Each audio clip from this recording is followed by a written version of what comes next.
Are you aware, had the school had any prior threats? And then just, jumping off of that, do you know if the shooter had any prior contact with law enforcement? We do not know that the shooter had any prior contact with law enforcement, but I did do a check of the school. There were some calls, but they were like 911 hang-ups, things of that nature. There was nothing that suggested that the school was a place that violence would occur.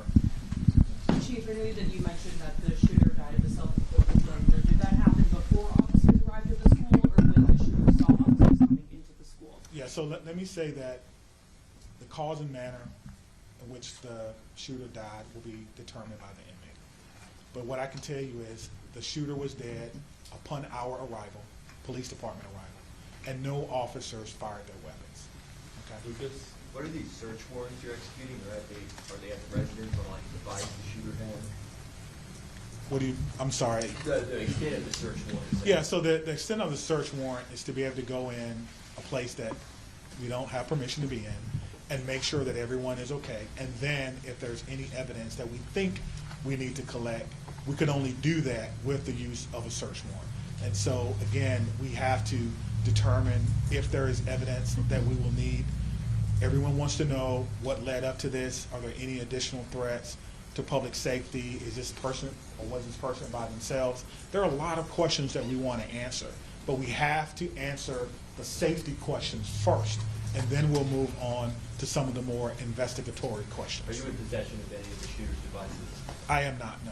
Stephanie? I'm wondering about metal detectors. You mentioned in the first meeting that you were not a fan, and that this school probably doesn't have them, and do you know other schools that do? Do you think that that's something we should start talking about, metal detectors in schools? I guess the question is, would you want your child to go to a school with or without metal detectors?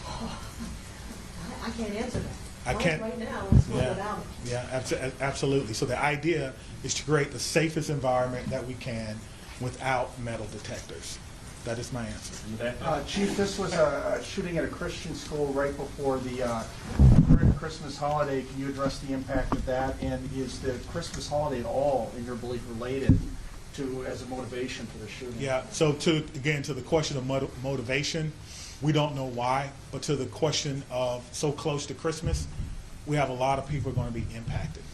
If it's a Christian school, then obviously our holidays, our Christian holidays, are very important to the students, very important. It's a time for family.